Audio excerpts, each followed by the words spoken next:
Welcome everybody to Real Wreckers. Where we are all things movie, All things TV, all things nerd. This episode, we are diving into yet another culturally impactful franchise, Star Wars.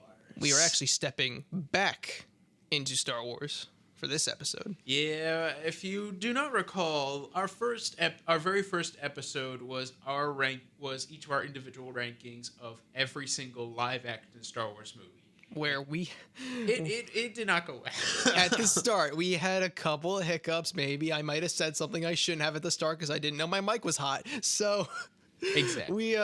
we also managed to get extension on time due to that first pilot episode because of how much it feels like we had to pinch it at the end, especially with how we were talking. We originally had the time span of 8 to 9 o'clock, and then since we already went way over with our rankings into 9:30, our awesome producer Matt Porter. Shout out to Matt Porter. Thank you so much. Absolutely, our awesome producer Matt Porter not only said nothing to Dalton, but offered an extension for us to go from 8 to 9 to 8 to 10, which basically meant here's that you had your one trip.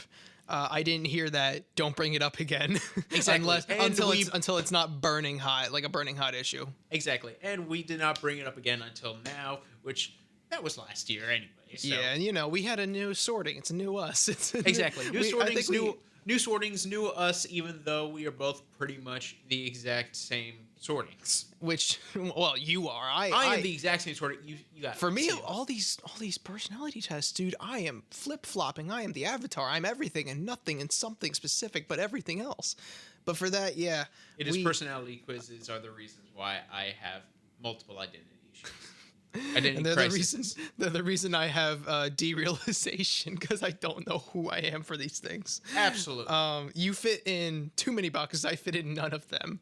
But yeah, for this though, we definitely have ironed out our making of this, which I'm happy about. Exactly. So we feel confident in returning to the Star Wars universe. And for this episode, we are going to go a bit more in depth than just the rankings of the Star Wars movies. We're going to get philosophical about this. We're going to go deep inside what it means about meanings in Star Wars, specifically what it means to be a Jedi.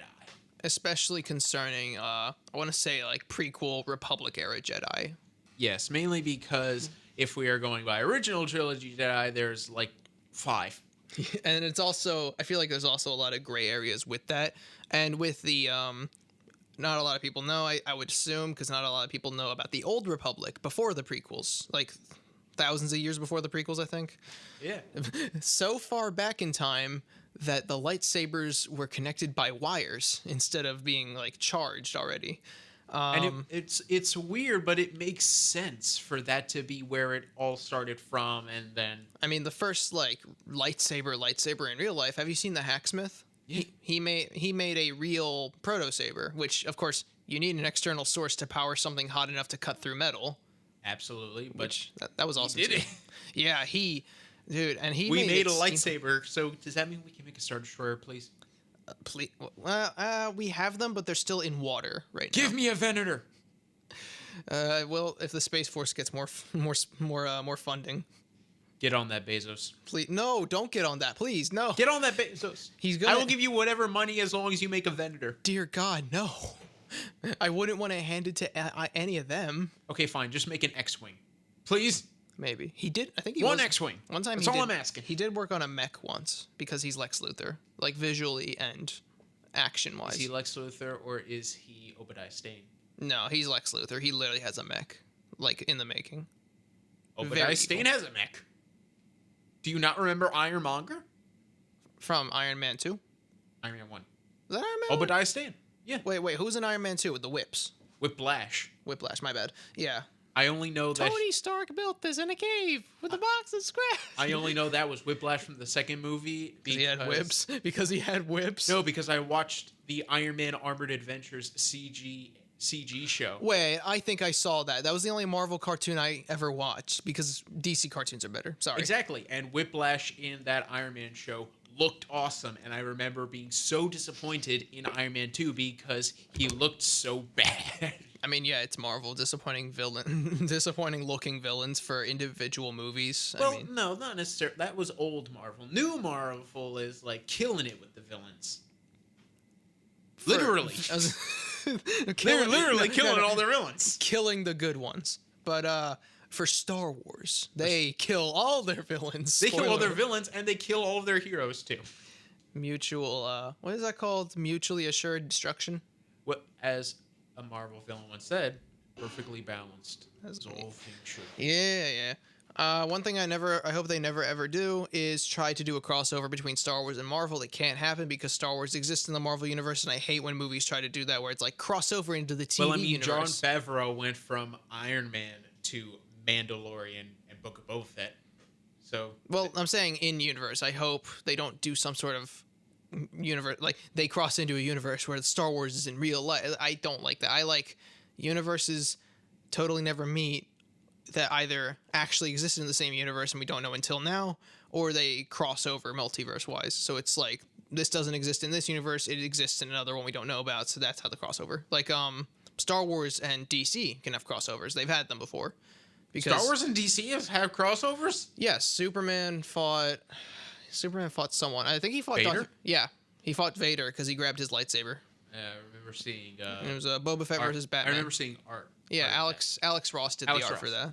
Yeah. I want to get his Boba Fett versus Batman thing. Personally, I think Boba Fett would kill Batman. Oh, Well, you didn't hesitate on that. Actually, I was expecting you to be like Batman would have the resources to kill him, but like Boba Fett has knee rockets. he has knee rockets, but at the same time, he was semi one-shotted by Han Solo A blind by man. accident. Yeah, that was him at like his cockiest. It was him at his cockiest, but all Han Solo had to do was bop the jetpack, and then he went flying. Well, I mean, he was also aiming. He was aiming instead of the blind guy with a stick. He was aiming for the guy with a sword made of light, who was actively killing every single other person. So he was trying to get like a dead shot on him. Exactly. He was deceived. And who's the master of deception in the DC universe? Who uses darkness as their ally? Martian Manhunter. He's a shapeshifter. Well, yeah. But yeah, I don't know. I feel like Boba could win in a way. I know Doctor Who and Star Trek have had crossovers. That works. Yeah. They've had multiple crossovers. I don't think they exist between. Like, I don't think Star Trek exists in the Doctor Who on like television. So I think that works. Yeah. Star Wars exists in Doctor Who though, so they can't do a crossover. They were fun crossovers too. They were only in comics. Yeah. But we're getting way off topic. Well, we're delving into we went stuff. from Star Wars to Star Trek and Doctor Who. This is real records. This is folks. real records, guys. So we're Consider it wrecked now, I guess.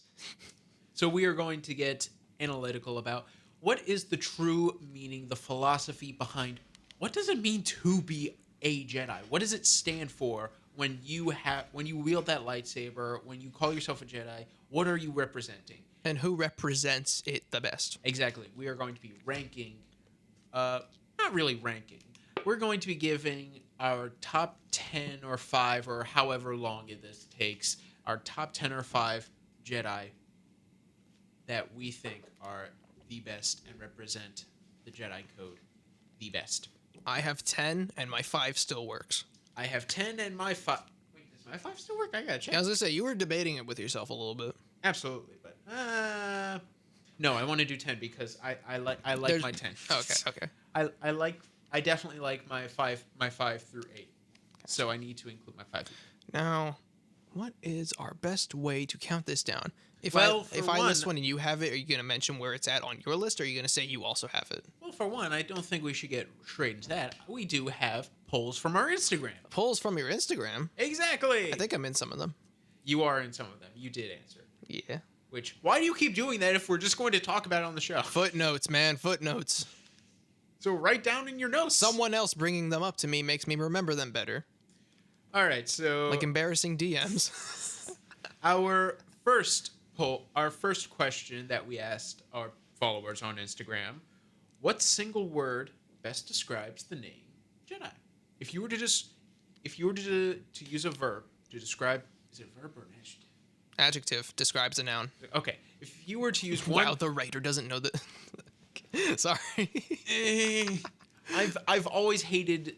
I've never been good at narrowing it down right off the bat. But what adjective best describes the Jedi? Dalton?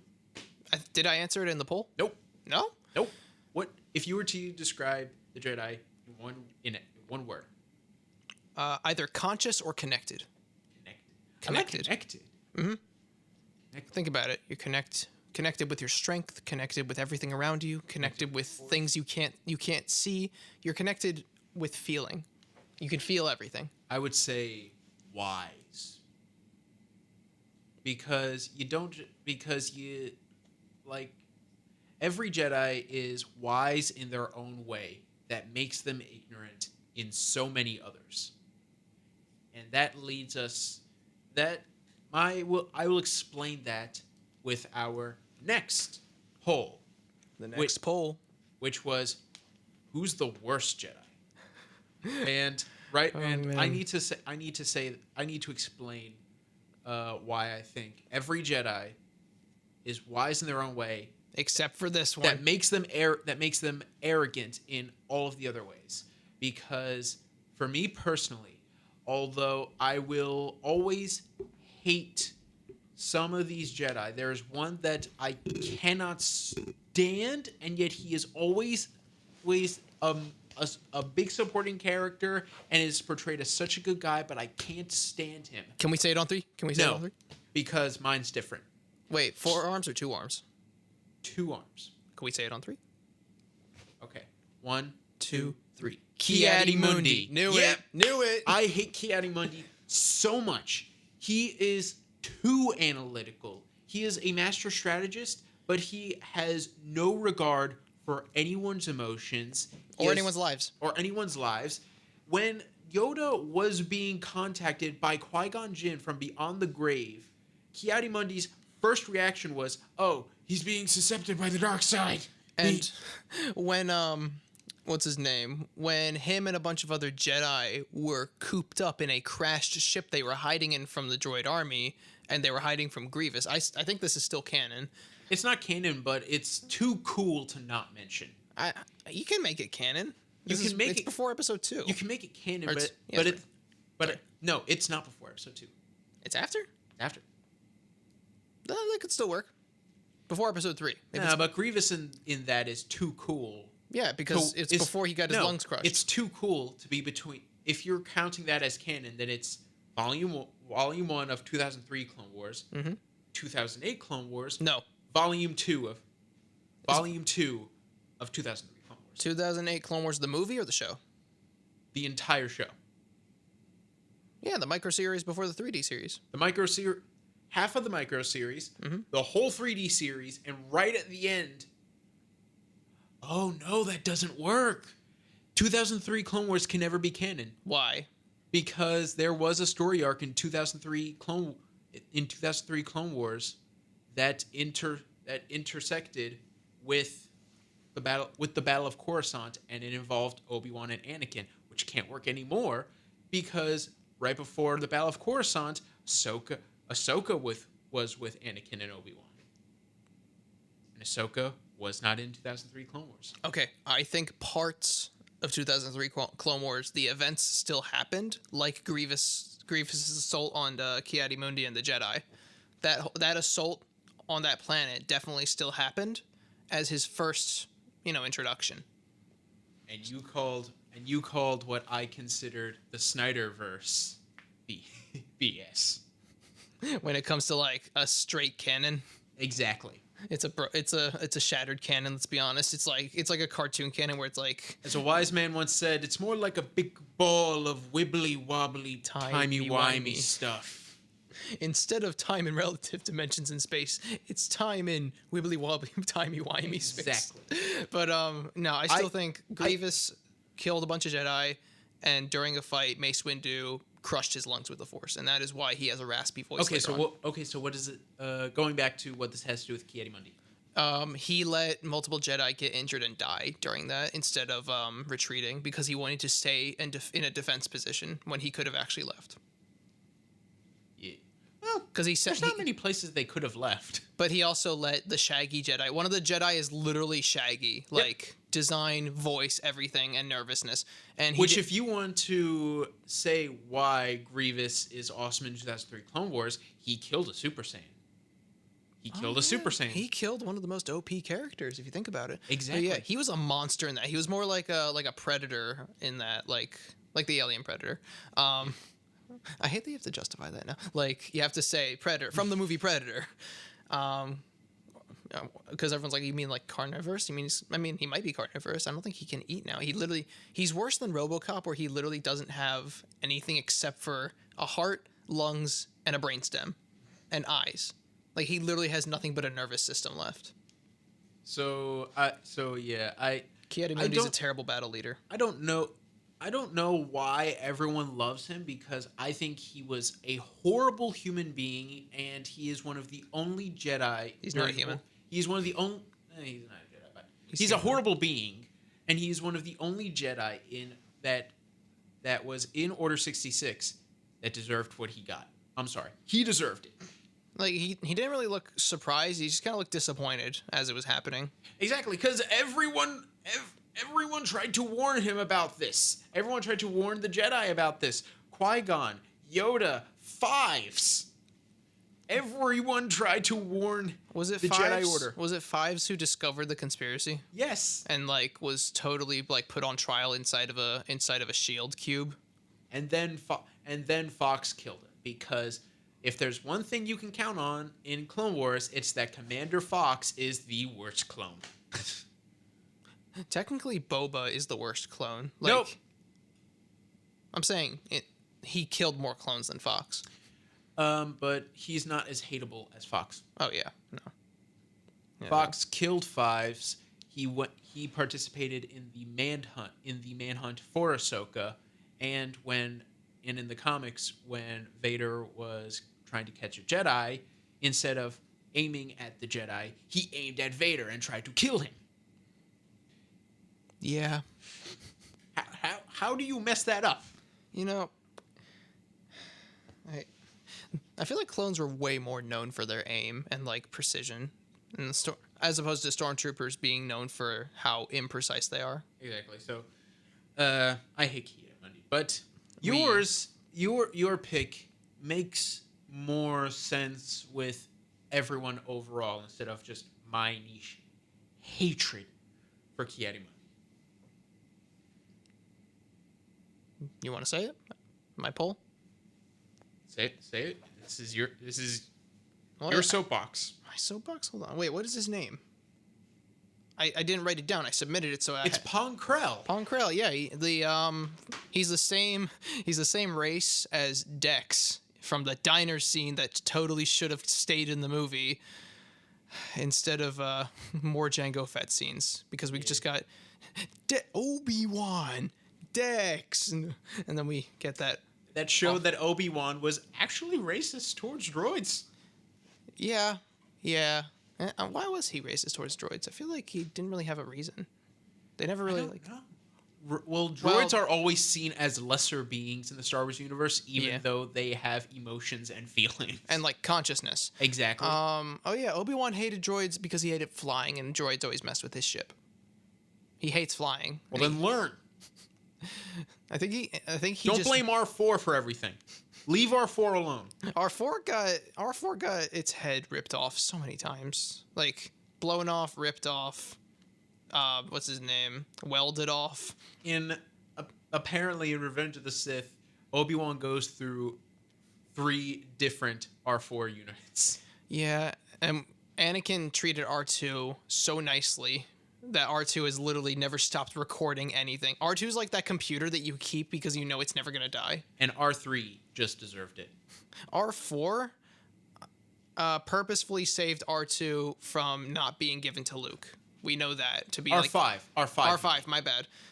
He is... I don't know if this is canon anymore or not, but apparently the R5 that explodes in A New Hope... He has a bad motivator. Me too, buddy. Me too. Exactly. Apparently, he's Force sensitive. No. I don't know if that's canon anymore or not, but I know that it was revealed that he was a force-sensitive droid. I think that's the one absolute in Star Wars is that no droid is force sensitive. No, remember look when, it up. He was force-sensitive. No. You remember in Episode 3 when R2 did like the freak out and activated every single device and distracted everyone? Yeah. R5 probably just did that and destroyed its motivator because it's weird that R5 looked less advanced than R2. Oh, wait. Earlier technology is more advanced than late technology. I forget that. Yeah. So, but also for, what is the general's name? The Jedi who made clones. Ponkrell? Ponkrell, piece of garbage, hate him. Everyone hates him. Justified. Glad he's dead. He's dead, right? He's dead. Killed by the one clone who was loyal to him. His general. No, killed by Dogma. The one clone who was loyal to him. Yeah, his clone general. Not general, his clone commander. I don't think he's commander. I think he might be a lieutenant or something. Oh, yeah, whatever. Or his captain, I think. Can't be a captain because Rex is the captain. There can be more than one captain and commander. Look at me. I am the captain now. Oh, my God. Okay, but he set up the clones out of a weird hatred for them. The clones are kind of a race, technically, because there's so many of them. He was an actual racist. Towards the clones specifically, because he thought they were lifeless fodder, where Yoda saw each and every one of them as individual beings, which they definitely were because they had different personalities stemming from them. If there's one thing that Clone Wars proved is that every single clone was different, unique, and lovable in their own way. And personable. Yeah. And he pitted them against each other by saying that another group of clones on the other side of a battlefield, like just during an assault, were enemies wearing clone armor. That they were disguised, and he had somehow shut off their comms so that they would begin firing at each other. And upon realization, the horror struck across all of their faces as they took off their helmets. Yeah, and then you see Waxer. You see Waxer from the 212, who's been with Obi-Wan throughout. I'm pretty sure since season 1. Are the 212 orange? Is their armor? Yep. Yes, because Since Commander the Cody's. It's Commander Cody's thing, isn't Yeah. it? And Obi-Wan. Yep. Obi-Wan's Commander Cody's platoon. Yep. Platoon of clones. Yeah. Battalion, I think. Battalion. Thank you. But yeah. Not Plo Koon. What's his name? Ponkrell. Sorry, I don't want to think about him, you know? Hateable, totally didn't deserve the really cool double, like 4 arms, double-sided lightsabers on each arm. Exactly. He was, like, that brings up one point with Ponkrell, and one point I want to get back to with the astromech droids. For one, who do you think would win, Ponkrell or Grievous? Grievous. Grievous would, like, gut him. You think Grievous would win? Yes. Between Ponkrell and him? Yep, because Ponkrell lost 2 clones. True. But going back to the astromech thing, would you prefer, if you were to pick out a droid, would you prefer an astromech droid or a BD unit from Jedi Fallen Order? I want a gonk. You want a gonk. You want to pull a Bad Batch. Yeah. So wait, what were my other options though? It was a protocol, Astromech droid and BD unit from the one that we saw from Jedi Fallen Order. And BD seems useful if I was a ship builder or if I was looking for somewhere because he can do the holographic tutorial displays. astromechs are practical. BD units are adorable. Yeah, it's like having a. They have their own little dance. His little excited tippy taps. Yeah. I want a protocol droid now. No one wants a protocol droid. Let's be honest. But you need a protocol You droid need a just to talk to everyone. Trying to think. I feel like there's other droids. There's another droid that I would want. Like a BB? No, those things get stuck instantly. It's literally a smooth ball. It can't go through sand easily. It can't go through snow. Its head pops off because it's magnetic. True. My magnetic phone case is terrible. It explodes every time I drop it. Well, it like pops. Even when I'm holding it, it'll like split. No offense to BB-8, like great, but like come on, astromech's got you beat because BBs can't run up walls. I think I would just get an astromech. Let's be honest. Storage, power, recording, signal. They can fly ships, and they can translate. All right, so before we get into our rankings, I do agree that I would choose an astromech. So let's say the R and the number on three. The R and the number that we would choose for our astromech. Ready? 1, 2, 3. R9. R4. You choose an R. You want R9? I would go for R4 because R4s deserve respect. R4s deserve more respect than having their heads cut off and placed onto Jedi interceptors. Is there an R3? There is an R3. Can Do we- you not can I see remember? one? Do Can I you see not one? remember R3 from Clone Wars? Can we see a picture? Just real quick? Yeah. Just for reference, because I know R2 units are a little smoother, R5s are a little more R3S. cylindrical.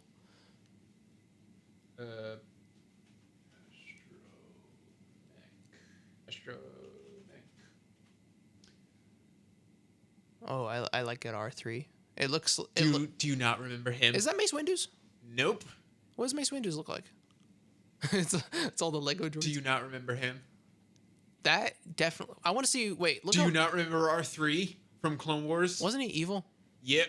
The spy for General Grievous. Can we... I don't know. I kind of like him. I hate him. Wait. What is the one for Rebels? What is his name? He has arms. Chopper. What model is Chopper? Isn't he an R4? A C series. I might get a C series. I like their sass. You want a C series? Yeah. Fun fact: Chopper is voiced by Dave Filoni. And whenever that's him in no, the but whenever he speaks, he's actually saying something, but he's saying it just in the phrase of but he's saying it with all the I was gonna say pronunciations. with but he's, droid talk. But he's saying it with all the pronunciations for actual English. That's cool, actually. Like you can translate what he's saying just from listening real closely. I think I just want a gold or an orange astromech, you know? I would want a black and white astromech with a black head. I want to get a black and orange one. A black and orange C series. Black and orange C series. So basically, you just want Chopper. Kinda. You just want Chopper painted black instead of white. Yes. Yeah. I like it. Or maybe keep it white. I like it. It looks like a orange creamsicle. All right. So, It's my favorite popsicle. now that we've officially fanboyed out about everything involving Star Wars except for the main topic of the episode. Hey, it's called dancing around the bush, not beating around the bush. Let's get into the main topic of the episode, which is our rankings of Top 10 Jedi. top 10 best Jedi according to, and we are going to explain why we picked them as per why we think these are the best representations of Jedi. Yeah, I tried to go with a diverse list just to include all aspects of what makes a Jedi because there's a singular goal, but there's not a singular need. Oh, wait. More polls. Because we actually did this as our final poll, and people actually did answer. Let's hear it. Moss Friend. Sorry, my older sister. Yeah, you turned your thing off for a second. That was weird. I was coughing. Oh, okay. Cough button. Moss Friend said that her favorite Jedi is Ahsoka Tano. Based. Totally true. Yeah, I can see that. And Audrey Charlotte also commented, Obi-Wan Kenobi. Yep, Yep. Master of Sass. Sassy characters in Star Wars work, man. Yeah. And you commented too, but I will save this for when you get to them. I will save what you said in here for when you get to them on your list. To make sure it matches up. Exactly. So, with that said, let's get into our list. Would you like to start? Or would you like me to start? My number 10 is very interesting and it might delve into something, so I want to hear your number 10 first. My number 10 is very interesting because in many ways I don't want him to be in the number 10. Same. I view him as similar to Ki-Adi-Mundi, but more interesting than Ki-Adi-Mundi. Oh, interesting. But, like, do you hate him like Ki-Adi-Mundi? I don't hate him like Ki-Adi-Mundi, but You see a lot of the, I see a lot of the downfall of the Jedi Order in him. the tragedy of Ki-Adi-Mundi. Tragedy? The tragedy of Ki-Adi-Mundi. The tragedy was the fact that he didn't die sooner. Ki-Adi-Mundi was the tragedy. Exactly. But my number 10 is Mace Windu. Oh. Mace Windu gets points because he is Samuel L. Jackson. Absolutely. Yes. Because he had the nerve to go up to George Lucas, I want a purple lightsaber. and George's reaction was, How am I gonna build a story What? about this? How am I wait, and he's like, How can I make a philosophical story behind the purple? And the He's like, I wanted to say bad mother effer on the side of it. It's like, how am I gonna? That word doesn't exist in it. A bad dank Farrakher, maybe. And he actually created a scenario of philosophy around the purple lightsaber that connects with Mace Windu as a character, and is why Mace Windu is on my list, because it is the combination of the light side that Mace Windu was surrounded by, he was raised by, but it was also the dark side. Mace Windu was constantly angry. He was constantly in an internal battle with his dark side, and it all started from his childhood, from being raised at first on a planet where survival is a necessity. So going into the Jedi Order was... He had to fight his haste. He had to fight his haste, and he had to control his temper. By the same time, many times, his temper got the best of him. So he would control that through the purple lightsaber, which is a combination of blue and red, there you go, purple, and through his fighting style, which is actually a Sith fighting style that he transformed into his own unique style of Jedi fighting, which involves using all of his dark side energy, all of his internal dark side energy, all of his opponent's dark side energy, and all of that wrath into his own fighting style. He also, I believe, was probably one of the strongest Force users physically. Absolutely. Of the time. He, the only character who could compete with his ground pound was Anakin. Which actually was also Luke, because he did a stomp and slam with the Force.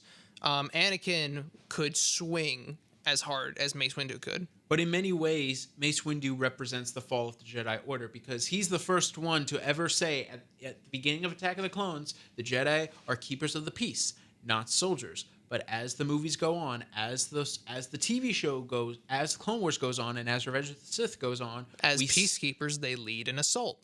They lead assaults. They lead invasion forces. They lead infiltration forces, and they become less and less peacekeeper-like and more dogmatic towards not the Force, but the Republic. Exactly. He represents also the power. It's a powerful place on the head of a pin. It is so fragile that it is the strongest thing ever, but the second it falls, everything below it will collapse because of how much power was derived from the Jedi through the Republic as a political force, not as a religious force. And he also represents the immorality of the Jedi Order at the time. With hypocrisy. Because he was about to kill Palpatine.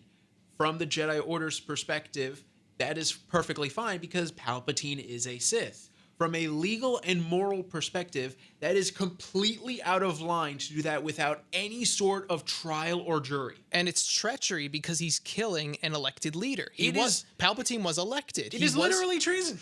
Like, it's justified in the religion, but the religion is also a political force, so he is actually committing a political war crime. Mace Windu is very interesting as a character and as a representation of the fall of the Jedi Order, but the reason he is so low on my list is because there are many times where I just sort of hate him, like when he was talking to Ahsoka in Season 7, and Ahsoka wants to know what's going on with the Jedi, what's going on with Anakin, what's going on with Obi-Wan as Anakin is starting to turn into Darth Vader, and Mace Windu just shuns her by saying, "I'm sorry, citizen, these are Jedi matters." I'm like, I hate you and I want you to die now. Go ahead. He lacks reconciliation for any horrific crimes taken against victims of the war.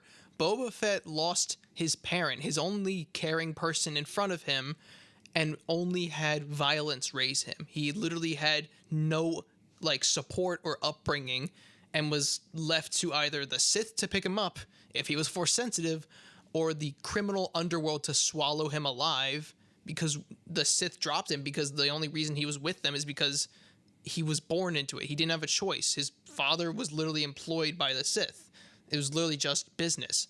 And now Boba is orphaned and has no support from a high government taking out his only support and expecting him to just build up from that without becoming a criminal.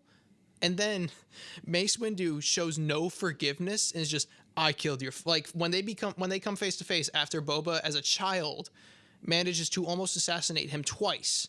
You know, the only reason like is because 3 other Jedi were helping him out during the time. Boba could have killed him, honestly. But Mace Windu, once he had Boba, like teen Boba, I think he's like 15 probably at this time, because he was how many years after Attack of the Clones this has to be? He was like 11 probably, so it's 12, Well, that 13, depends. 14. What are you talking about? In the Clone Wars, Okay. Boba makes an assassination attempt with other bounty hunters, including Bosk and. That's like 1 year. 1 year. That's only a year? That's a year. The Clone War happened in like less than 4 years. But Anakin's much older looking. Yeah, because war will do that to you. No, I thought Anakin literally was like closer to. I thought we were closer to Revenge of the Sith at this point. Nope. We are like months. Oh, okay, after okay. So, Geonosis. not too long after Boba's father was killed by Mace Windu, Boba and a bunch of bounty hunters lead a assassination attempt on Mace Windu, and after failed attempts, Mace Windu comes face to face with Boba, does like a really backhanded apology, saying, "I'm sorry, I killed your father. Blah blah blah. Is there anything I can do for you?" He's like, "No, I want you to die. You literally killed the only person who cared about me." So Mace Windu gets on my list for cool points and interesting points, but he is number 10 on my list because personality-wise, I hate him. He's on my list. Should we say anything about that, or just wait until we get to there to talk about whatever wait till it gets to your list. What is your number 10? My number 10, Tar Vizsla. Wow, you went all the way back. Right? I didn't want him too far up because he's a very niche thing for the most part.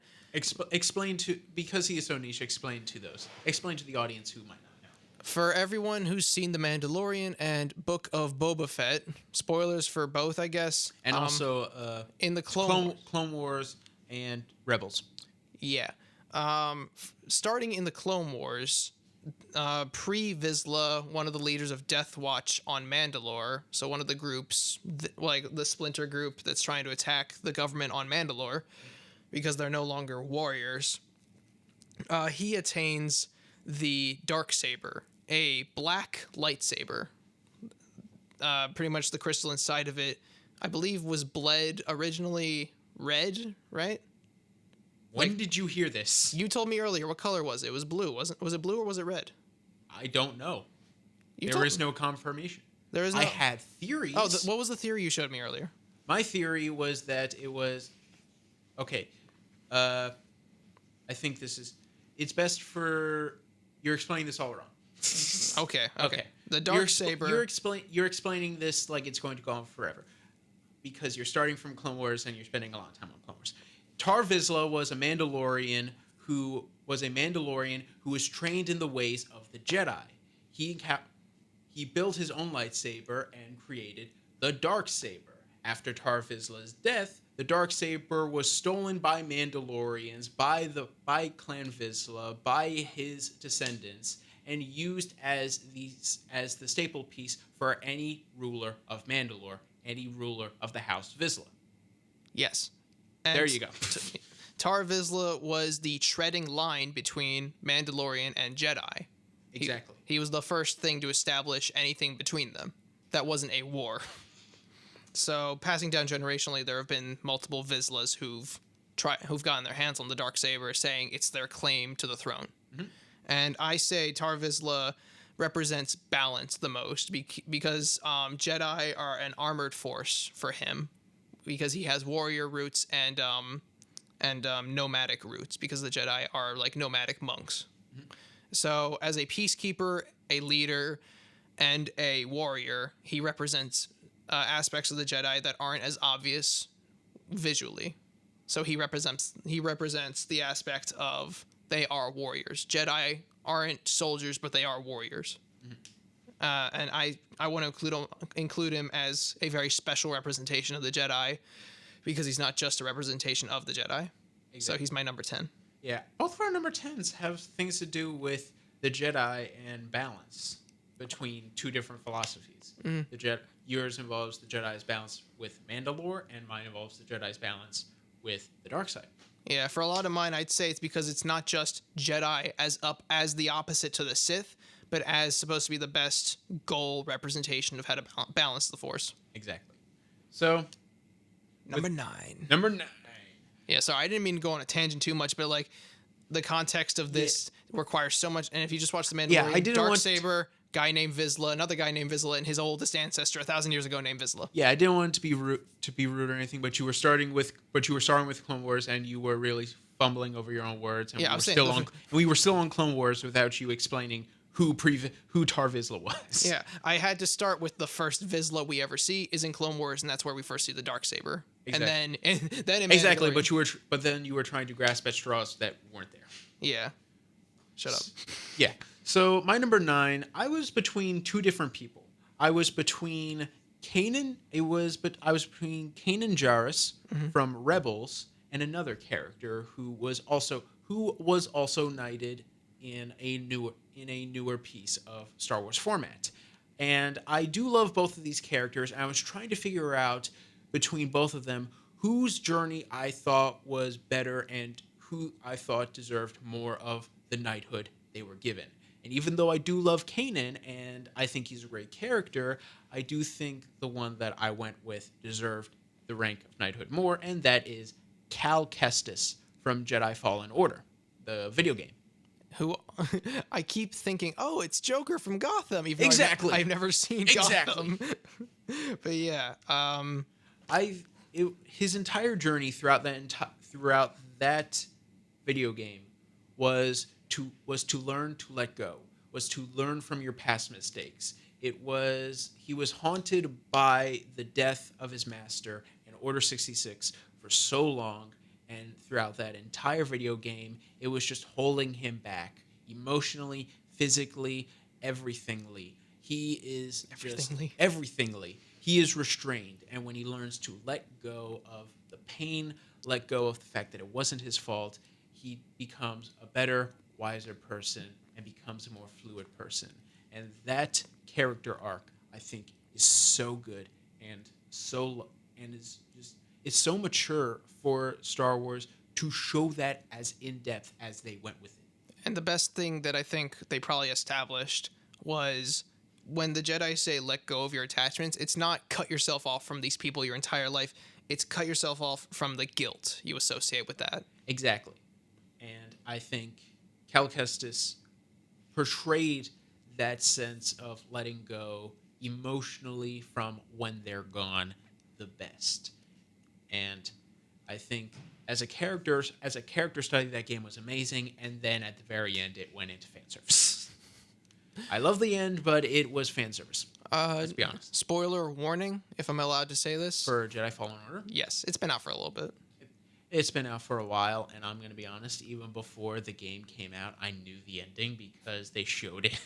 They showed who was in it. The perfect thing that they did for that, Darth Vader isn't a boss, he is a level. He is a level that you cannot beat. Yeah, because a boss you can fight, you can beat. He is a level because you have to avoid him. He is a level because all you're doing is run away. Yeah, he doesn't have a health bar for a reason. You cannot beat Darth Vader.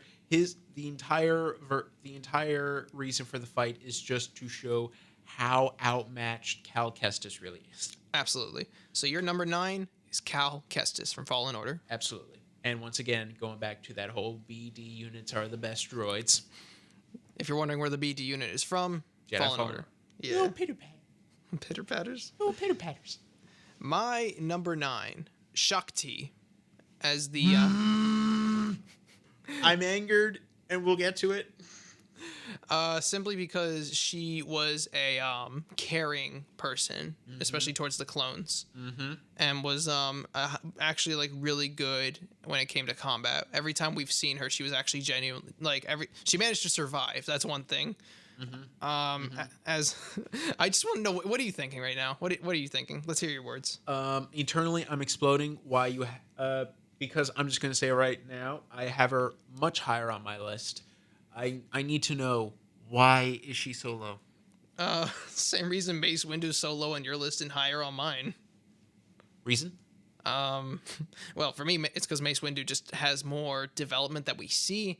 Shakti I feel like I don't know enough about her. I feel like I don't get to see a lot of her besides Clone Wars, of course. But especially even in like the micro series, we see more action of her. Okay.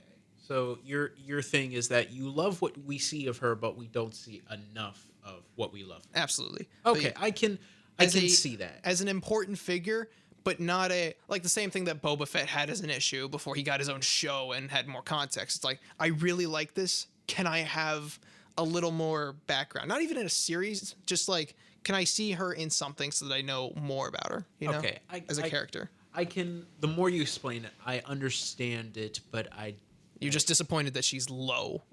Yeah. For some of these things, man, I don't want to put can I put 2 people in number 4? Can I put 2 people in number 7? Exactly. Like, decisiveness is the way. indecisiveness is my way. Your way. But yeah, I hate your way. My number 9, Shakti. So, going into our number 8, I'm going to be honest, going from my top 8, it was just a lot of coin tossing between a whole bunch of different Jedi. Since I love all of these characters so much, and it pains me to say what I'm about to say right now, but my number 8 is Kit Fisto. Oh, that's actually not bad, honestly. With the way he's fleshed out in Clone Wars, especially. Exactly. Even in the micro series, I loved the freaking underwater level that he had with the clone star destroyers. They can float on water like regular destroyers, like Earth destroyers. Mm-hmm. That's cool. And Kit Fisto is a water breather. Yeah. That's awesome. I feel like that's a good way to flesh out someone like that. Kit Fisto is such a go with the flow sort of Jedi, and so open and so joking. He is so free. He is so free spirited and Smiling. so happy go lucky. He is the only Jedi who is known for his smile. Sometimes not in a good way. The Jedi are so known for their detachments. Kit Fisto is the only Jedi known for smiling. Do you know that one? It's gonna say really bad it's gonna sound really bad at first, but do you know that one 13 Reasons Why meme where it's Hannah saying that smile is where it all goes wrong or something like that? That darn smile. Exactly. Kit Fisto is the originator of that.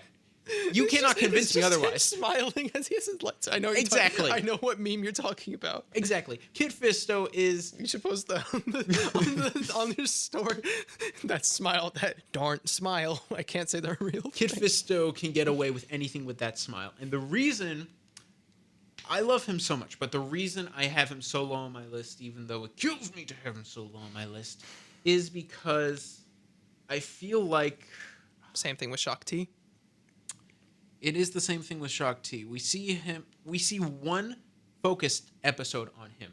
And I loved that one focused episode on him in Clone Wars. But we never see any focused episode on him again. We only see him in bits and pieces, and when we see him in bits and pieces are cool, and he does do the smile, but I wanted more. You know. And also, I have to bring this up because in many ways, the Revenge of the Sith novel is better than the Revenge of the Sith movie. And the Revenge of the Sith movie is one of my favorite movies of all time. Revenge of the Sith novel is better. And Revenge of the Sith movie is your favorite Star Wars movie, isn't it? Absolutely. Yeah. Absolutely. I'm not afraid to say it. The full novelization is much better because it's rated R. It is a rated R Star Wars novel. It gets away with the full story that wants to be told. Absolutely. And when Kit Fisto and Mace Windu confront Palpatine in Palpatine's quarters, it's brutal, and it's actually like so insanely brutal that I'm honestly afraid to like describe it on air. Is there red rum? Red rum, there is beheadings, there is blood. We can talk about that. We talked about how Mace Windu beheaded Django. So as long as you don't go into like explicit detail on any curse words or any explicit violence. Okay. So you know who Saesee Tiin is. He's the one Jedi with the one weird horns. He's got like tannish and like his horn. He has a green lightsaber. He has a green lightsaber. He's tan. He's got the green. He has a big brow. I think I know what you're talking about. Does he have teeth? Sort of. He has he has the one horn. Yes, You know. yes, I Yeah, know. this Jedi.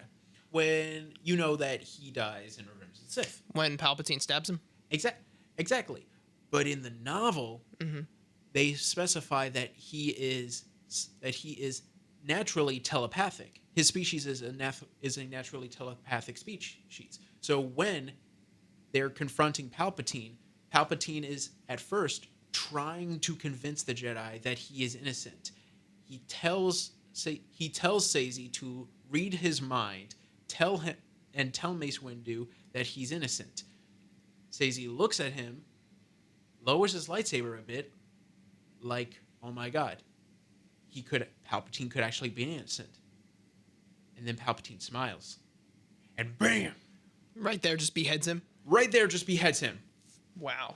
And then they start to fight. That is so much more intense and brutal. You can imagine the way in No Way Home when we see Peter Tinkle. Yep. When the goblin when he senses him. Mm-hmm. Imagine something like that where like it gets very muffled and you can hear inside of his head the drop in realization, like, oh, we might be wrong, and he like lowers his guard, and then right there, like slash, you don't nothing, and then the loud noise of a lightsaber igniting. And then that's not even the worst of it. The worst of it is when Anakin shows up. It is during Mace Windu and Palpatine's fight, and he looks down at the floor and sees Kit Fisto. Oh. His head. Oh. Like, both of them get decapitated? yes. Wow. And then Mace Windu gets his hand cut off. Wow, that would be I think for the intensity of how quickly the political violence unfolded in episode 3, it made a little bit more sense for how Order 66 would play out very shortly after that. It's literally the fall of democracy was with violence and instantaneous loss. But that dramatic buildup in a 4-hour cut, I want to see that, you know? Absolutely. I want to see. I have said this so many times, and I stand by it. If Dave Filoni ever decides that he wants to make a season 8 of Clone Wars, remake Revenge of the Sith as a series, I will never be opposed to that. I will never be opposed to the people who made Clone Wars and Rebels and Bad Batch to remake Revenge of the Sith as a full-on, fleshed-out season. Mm-hmm. And I think for that, they would know how to handle it. They know how to branch. That is one thing the Clone Wars team has done so well every time. Exactly. So, Kit Fisto, love him to death. That smile, man. It just warms your heart. And he's wise. He's have you ever seen like a smiling Buddha? Yeah. He reminds me of that, where he's enlightened, he's wise, but he's not like uncharismatic. He's still happy. He knows the path to enlightenment includes happiness, not guilt, not like dwelling on loss, and not blindness. He was never blind to it. He was acknowledging it, but he was smiling during it. Yep. So, Kit Fisto, number 8. Number 8. My number 8, Evan Peel. Really? He was brave. He was bold. He was sacrificial. He would know the same thing as Yoda. He could see the like personality in others and knew the value of life. So much so, he sacrificed an eye and then his life. He would. I will give credit. I was close to putting Evan Peel on my list, but I didn't put him on my list because, again, we only had one story with him. Mm-hmm. But still, like, that story has so much. He sacrificed himself right there for every immediate life around him. He wasn't a big guy. He was a little bit taller than Yoda. Exactly. He was the height of Yoda with the temperament of, I don't know, Mace Windu. The temperament of Mace Windu with the height of Yoda. But the loyalty of Anakin. Exactly. Which makes me wonder, who decided to team him up with Tarkin, of all people? Whose idea was that? I think it was to make Tarkin feel like he was above someone. It made him drop his guard a little bit. I never thought Grand Admiral Tarkin would have such a prominent role with the unfolding of the Empire over time. But also, seeing him in Clone Wars is like you see it unfold from miles away. Why did he age so much? That's what I want to know. Why did he... Well, I'm pretty sure it's because in Clone Wars he was already pretty old. Yeah, it's just weird though. Like, he looks young-ish. He looks And then younger than snap, we expect old. from him. Yeah, he looks much better in Rogue One than everyone said he did. I think, for Yeah. not being a deep fake, for Yeah. being a full model. Yeah, I will admit. Like, looking back on it, he's lit perfectly. That's the thing. I will admit. He does look much better than everyone like Even compared to like Luke, honestly, Luke in Mandalorian season 2, he looked a little blurby. Just Yeah. when he like moved, his eyes had a delay on them. You could, especially with the lips. The But- lips were the big. yeah. But then, Book of Boba Fett, man, spoilers Absolutely spoilers. Do not say anything about about Book of Boba Fett. that slipped. I would like to apologize. Yeah. Spoilers. Why would you ever say that? Wow, I cannot believe I said that. I am so sorry, guys. Okay. So, Evan Peel. My number 8, Evan Peel. All right. My mom's disowning you right now. My number 7, again, I hate putting these. I hate Plo Koon. Plo Koon? Plo Koon is my number 7. Your number 7 is Plo Koon. Yes. That's not bad, honestly. He had more development than the others. Because he's Dave Filoni's favorite clone. Clone favorite Jedi. Why did I say clone? Because Plo Koon was in charge of Dave Filoni's favorite clone faction, the Wolfpack. The Wolfpack was the faction of Plo Koons? Yep. Oh yeah, the clone. I was like, the faction of the Jedi? I was sorry. I was And once again, my brain just scrambled right there. I was once again, Plo Koon voiced by Dave Filoni. do you remember the concept art for Mandalorian season 2? Yep, and I Plo Koon appearing in the concept art was the weirdest thing ever to see. I kind of want. I kind of want that to happen. Somehow, Plo Koon survived. I kind of want that to happen. You want to find out he survived his ship getting blown up with him in it midair. You know, the Because it one was thing. such an unceremonious death for such a great character that we got to know throughout the Clone Wars. I mean, Ayla Secura literally got like back. I was gonna say backstab, back shot. Oh, I don't care about Ayla Secura. Wow. I don't care about her. Younger me thought she was one of the dancers in Jabba's palace for some reason. Because she's a Twilight. Yeah, I think a lot of Twi'leks in my head kind of meshed together. I think they were both like that. Because Same. you're racist. But Wow. going back to Plo Koon, I think he is Plo Koon is my number 7. My number 7 and my number 6 have one thing in common, and you're going to see that right now, and you're going to see that in a bit. Because if I were to describe Plo Koon in one way, he is the father figure of the Jedi Order. He's a kind but firm hand. He's a kind but firm hand. He's sweet. He's soft, but at the same time, he can also be very stubborn and He's very stern. Exactly. But he's a disciplinarian, but at the same time, but he's the kind of disciplinarian that would discipline you by saying, "I'm not mad. I'm just disappointed," and it would hurt you even more. and it would make you learn right there. Plo Koon was going to be my number 8, but I think Evan Peel, just because of his sacrifice, loyalty, and dedication, only took that spot by a very narrow margin. I chose Plo. I put Plo Koon this high because Little Ahsoka. Little Ahsoka. He kept calling Ahsoka Little Ahsoka, and I'm like, that's the sweetest thing ever, and I love you. Was so there a much. flashback where he knew her since she was like a toddler? Yeah. Yep, and it's adorable. Yeah, that is adorable. I feel like we've seen the most of Ahsoka, like, age-wise. Because even Anakin, we didn't see, like, when he was younger than a kid. Yeah, Ahsoka, wow, we've actually seen Ahsoka age. we've seen All Ahsoka. the way. We've seen Ahsoka from the Toddler moment she was brought to the Jedi Order to the moment where she is still trying to find her friends from Rebels in Mandalorian season 2. Yeah. And I was gonna say in Rebels we see how much she's like grown and matured with time. Exactly, but you can just see. We'll get. So Plo Koon is my number 7, the father figure of the Jedi Order. Absolutely. Well, oh no, I was gonna say Yoda's the grandfather figure of the Jedi Order. And Mace Windu is the stern uncle. Yeah, the very like loud stern uncle. Exactly. So that was your number 6, correct? No, that was my number 7. Number 7. My apologies. My number 7, Kanan Jarrus from Rebels. Yep. Ezra's mentor. Yep. Who I say it's more understandable his rejection for the request of being a mentor because I think he was still hurting so much.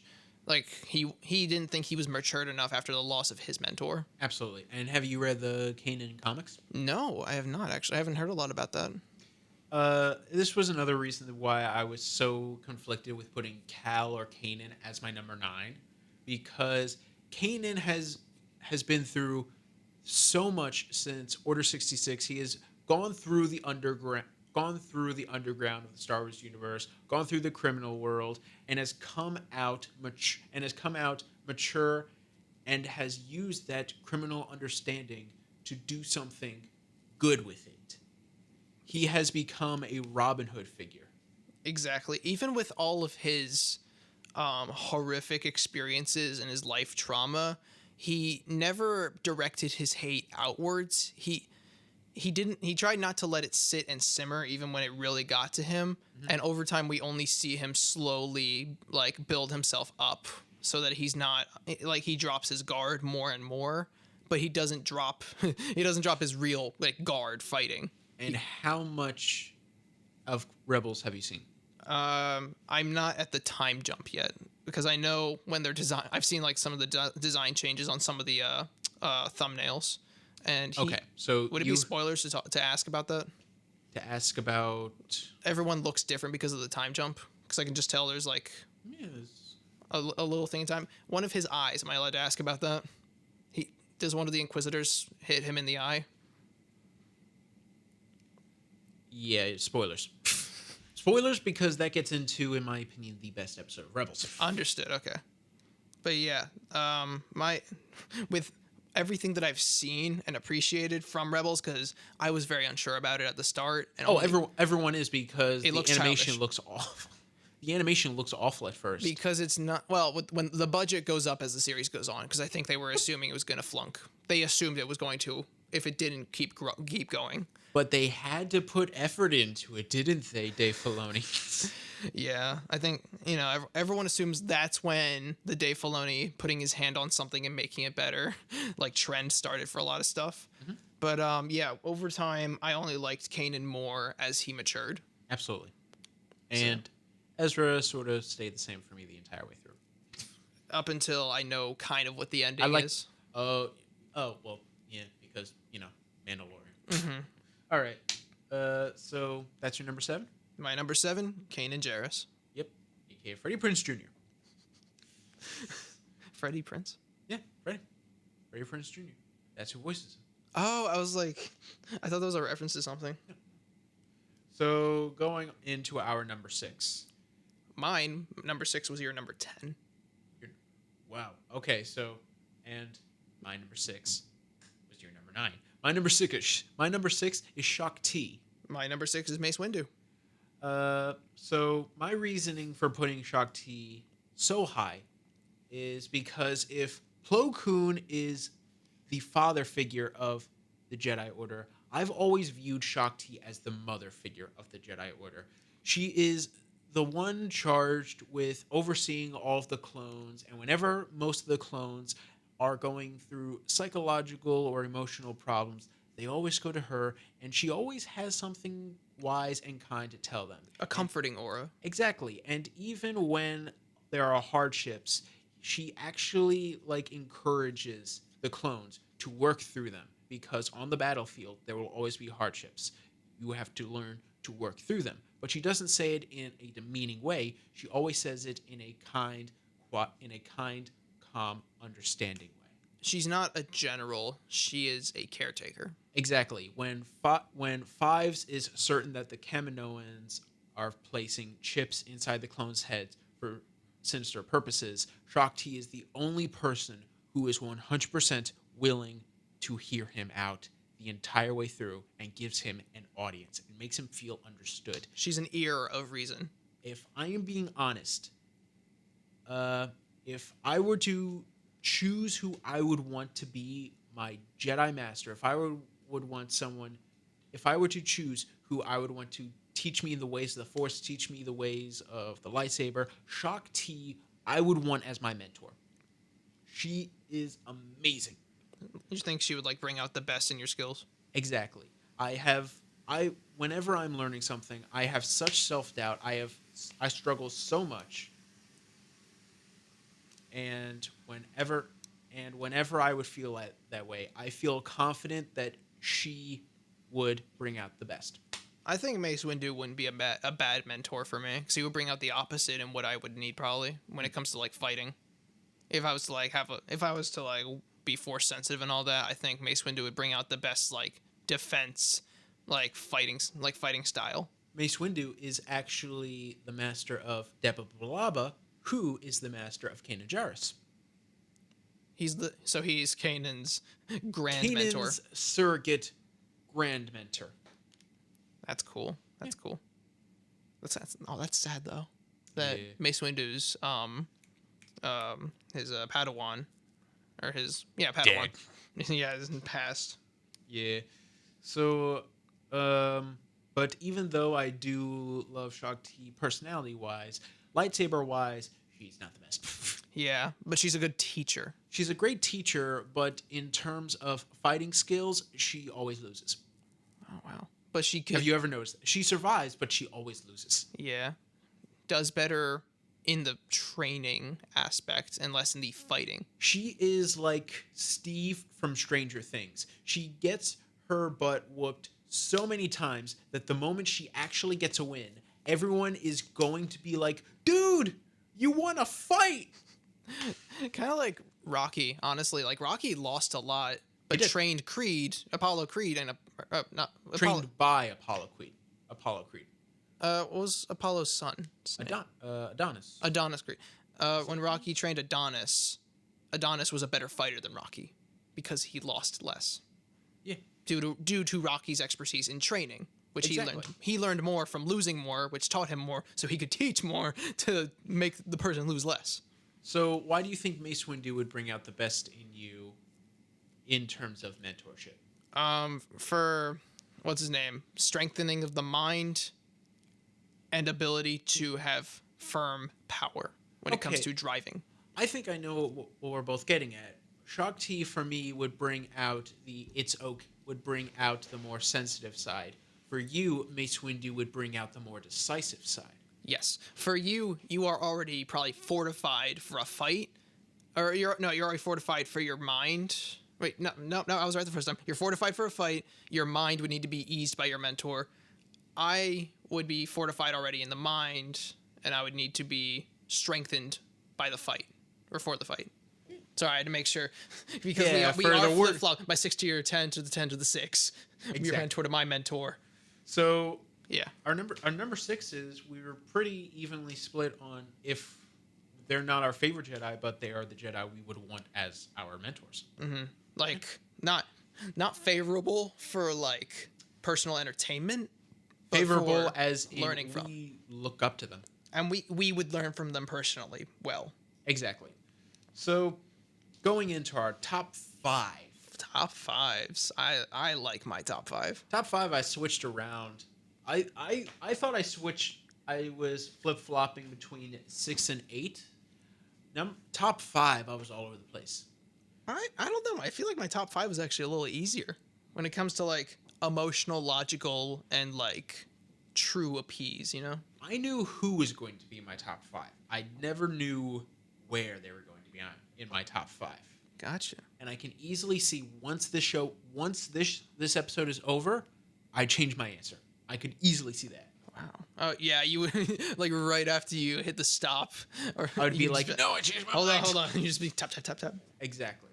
So, my number 5, very controversial choice.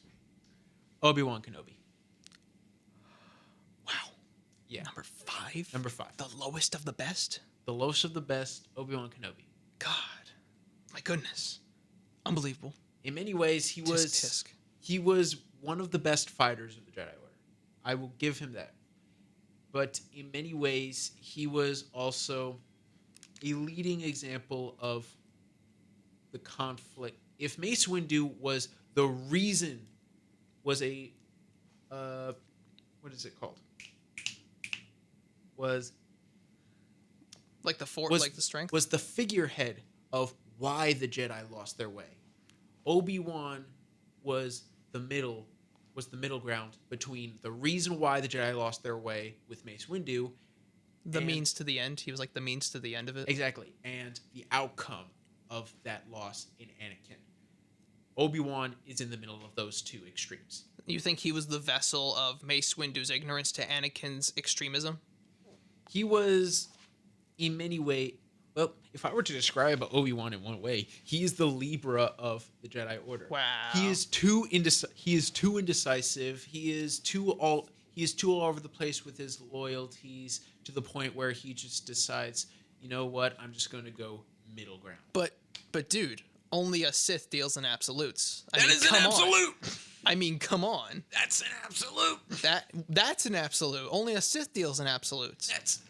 Oh, you just said an absolute. You just keep going back and forth. That is an absolute. Only a Sith deals. That's an absolute. Only a Sith. That's an absolute.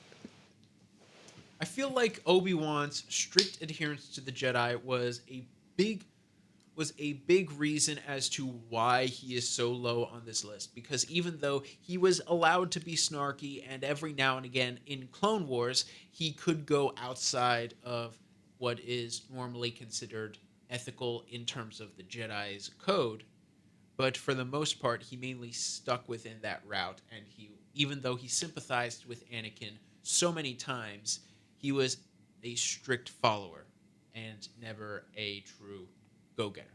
Gotcha. So your number 5, Obi-Wan Kenobi. My number 5 is the Master of Snark. The Master of Sass. Hello there. Saster. The Saster Kenobi. Master of Saster. Hello there. Hello there. General Kenobi. So, my number 5, very close to your number 5, Qui-Gon Jinn. What? Yeah. You thought you were the only disappointment on your number 5. I did not want him to be that low because he's amazing. Every time we see him, he's solid. His arc is perfect. Lee, at the end of its arc. My number 5, Qui-Gon Jinn, Obi-Wan's mentor, and the establisher of inter-republic peace between the Naboo and the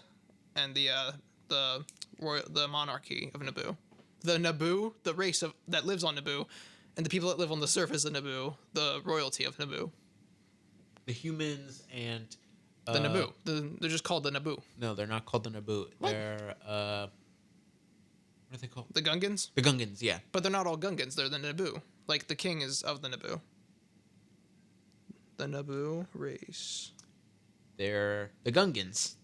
The Naboo, also known as Nabulians, cultural group of human. Oh, the Nabulians were the humans. The Yes. Gungans were the aliens. Okay. Sorry, that was like the royalty. The I just want to say Naboo is beautiful. beautiful. Yeah, Naboo is one of the most gorgeous locations in all the Star Wars universe. Mm-hmm. And it's weird that anyone chooses Tatooine if they're able to get off of Tatooine. Yeah. When, like, Naboo has more resources, like, especially water and, like, farmable land. Naboo, Bespin, hell, I'll take Corellia over Tatooine. Absolutely. So, We're like, nerds. Yeah. You're right. Even, like, upper levels of Coruscant, honestly. Especially because there's just things nearby constantly. Yeah. It's like living I next... I wouldn't choose Coruscant. I'm not, because it's too crowded. Oh, yeah. It would be a little I hate crowds. claustrophobic. But you wouldn't have to, like, speeder everywhere for the most part. Feels like you can, like, get around walking. Well, even though it's, like, giant with sectors. Yeah, but at the same time, Naboo, I could get around walking, and I would enjoy the walk. Yeah. Coruscant freaks me out thinking, like, there is no, like, visible planet surface. It's all metal and city. That messes with me. Do you think Coruscant used to look like Earth, and then Built upon. Coruscant is what George Lucas thought Earth will look like in 1,000 years. Yes. But yeah, my number 5, Qui-Gon Jinn, just because of his as he wasn't the best Jedi. He was actually theorized to be close to breaking away from the Order. A lot of his methods were very not with the Jedi, especially a lot of his diplomacy. The way he reaches out independently to Jar Jar instead of the King and Naboo, he goes to the one. Jar Jar is the black chrysanthemum of Naboo.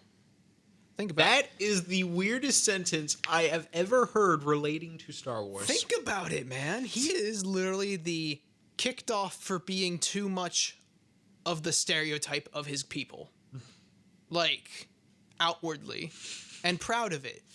And reaches out to a main character for assisting them. Do not damage Black Chrysanthemum's reputation by comparing him to Jar Jar Binks. His reputation kind of got punched in the gut a little bit. But we're not going to talk about that because I don't want to slip up again about nothing. I didn't slip up earlier. You didn't hear anything. As I was saying. But yeah, Qui-Gon Jinn. We'll get into why you're wrong later on. But yeah, also the way Qui-Gon Jinn was able to reach out and become part of the Force without becoming a ghost, he used his wise thinking and independence from the absolutes. He strayed from absolutes, and that's why Obi-Wan avoids absolutes. Not just because they are... Well, Obi-Wan avoided them because they were Sith. Qui-Gon avoided them because he knew not to become detached, but to become... what's the word? Not uplifted. Like, elevated. He wanted to become elevated in his thinking. So, and help and reach out to someone like Yoda. So Qui-Gon is your number 5. Yes. Hate it, but okay. My number 4... Number 5. No, we're going into number 4. Who's your number 5? Obi-Wan. I'm stupid. Never mind. Yeah. Just double checking. We're going into number 4. It's Yoda. Oh. It's a little low. It is low, but the reason is because at first Yoda was dogmatic to the Jedi Code, to the Jedi Order, and to the Republic. He was all about absolutes. There cannot be any dark side. It must all be light side. But as Clone Wars goes on, he starts to see more and more of the cracks within the Jedi Order, within the Republic, becomes more and more disappointed and more lost by the code. And then he comes across Qui-Gon Jinn's Force Ghost, and he learns how... Force Spirit, because he doesn't become a Force Ghost. Force Spirit, sorry. All good. And he learns the true meaning of balance. Yoda is the perfect example. Yoda is this high on my list because he's the perfect example of why you can never be too old or too wise to learn something new and to expand your horizons. And it's what keeps you youthful. Exactly. And within that youth, he also finds, when Luke finds him on Dagobah, he also finds a lot of joy in his life. He also finds that he can have a laugh, even though there is so much darkness around him. He can find the joy in it. And he can even find some attachment. Not like life depends on it, he's not himself without it, but just being able to build a bond, even if a short period of time for him is an eternity for others. Exactly. He learned that you cannot follow he learned over the course of the entire Star Wars saga that you cannot follow the dogmatic ways. It's not natural. You need to learn more. And eventually he learns and teaches old Luke that sometimes you just need to start over. It's okay to start over from scratch. Even when you think you're at your end, you can start anew. Why? Because not just in another, though. Why? Because it's natural. You have to learn to accept the change. And that is a lot of what Qui-Gon wanted to teach Yoda on Dagobah. That is why Yoda stayed on Dagobah, not just as a refuge to hide from a war and assassination, but to be connected, because he was able to be led to a spot where he could think in peace and connect, which is the most important part. But Yoda is lower on my list because the flips and kicks and attack of the clones are ridiculous. Amazing. They're ridiculous, Amazing. and I can never take them seriously, and I laugh every time. You didn't know? If you guys don't know, Yoda's actually buff under his clothes. He's not like scrawny or tubby. He's actually like, like little guy buff, which is why he's able to leap, like have leaps and bounds. So Yoda is my number 4 because, well, honestly, he's number 4 because this is the first one since Mace Windu that like represents for me why that represents a key crucial factor in what makes the Jedi role models. You can never be too old to learn and expand. Because it keeps you young. Exactly. Especially when you live for almost an eternity. Exactly. For a small eternity. But In yeah. 900 years, you turn. Was he 900? He was over 900. Wow. Yeah, so your number 4 is Yoda? Yep. My number 4, Ahsoka Tano. I need a pillow. I need a pillow to scream into. What? She I'm holding on the in my list anger. of Jedi, Ahsoka is not a great Jedi. She tried to be to a T. Yeah, I'm going to turn in my her mic youth. off for a bit. But Okay, go on. my God. For number 4, Ahsoka Tano, because she was a good soldier. She was a good investigator. She was an idealist politically. She actually did not care for the bureaucracy. She was a fighter. She was a good soldier, and she was a good leader. So Soldiers follow orders. as a I need Jedi, to get though, that too. as a Jedi, though, she only strayed away with time. Well, she was pushed first, and then on her soul search, trying to find who is she? Like, if she's not just a Jedi, she's not a Sith. She's not just a non-Force user. She eventually found out she was a gray Jedi. Essentially, she didn't really use dark side Force at all. And she pretty much tried to purify herself to enlightenment, but to still act in nothing but good faith. And, a lot of the good ways that she acted didn't have I'm twitching. didn't have to be exclusively Why Jedi. am I twitching? What? Stress. You're overreacting. I'm overreacting because you put my girl this low. Because as a Jedi, she's not a high ranking, but as a Force user, she is amazing. She has maturity early on. Probably due to a lot of trauma, especially growing up. How old is she? Like 17? She's 17 by the time of Order 66. Yeah, so I looked this up. she I looked this up because you're a simp. Everyone's saying you're a simp. I looked this up because in Order 66, when the tribunal is going down, yes, I know the name of the ship that she was on. It's an important ship. She was ripped. Did you notice that? Yeah, she's absolutely jacked, dude. Yeah. It's actually insane. You're a valid simp, don't worry. I'm a valid. Rosario Dawson, Well, yeah. absolutely. Yeah. But yeah, Ahsoka Tano is my number 4. Lower because she's not a great Jedi, but she is a great person. She is a great Force user. Like she is moral good and good by action, not just by morality or personality. So yeah, my number 4, Ahsoka Tano.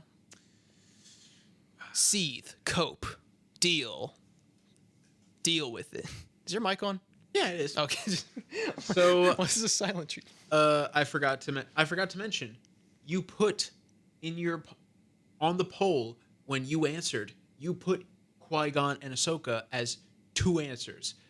Your answer was Qui-Gon spiritually, and no, you haven't gotten to the other ones yet, so I'll just leave it at that. You said Qui-Gon spiritually you think is the best Jedi.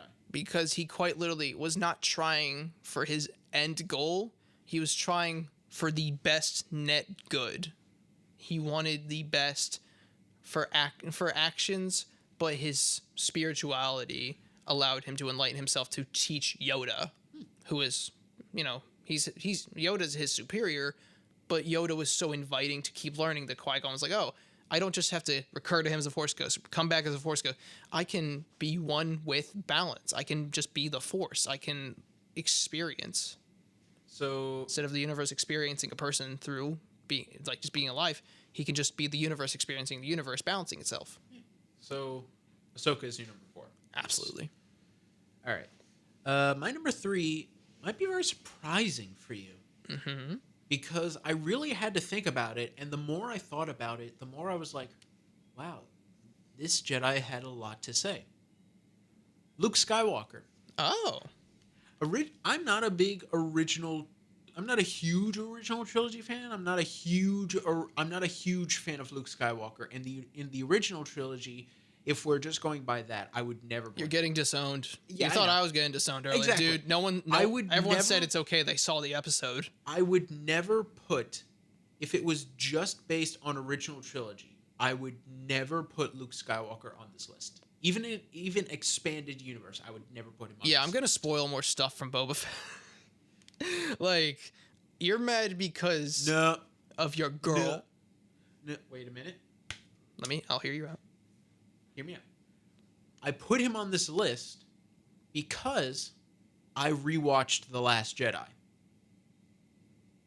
And the lessons that he had to embark on Rey, when I really thought about them, and by the way, I also saw the deleted scene where he taught Rey the third lesson that for some reason they never showed in the actual theatrical release, which makes no sense whatsoever. It's an actual crucial plot point, but I'm just not getting You can cut that out. It's like cutting the heart out of an animal. You don't need it.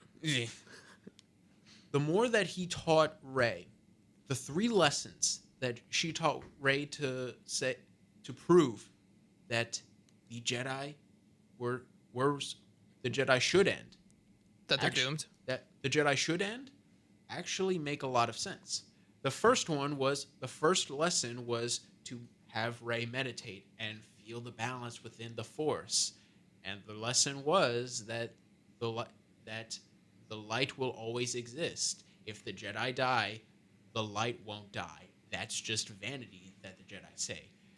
If there is no need to rely on the light side of the Force for the Jedi.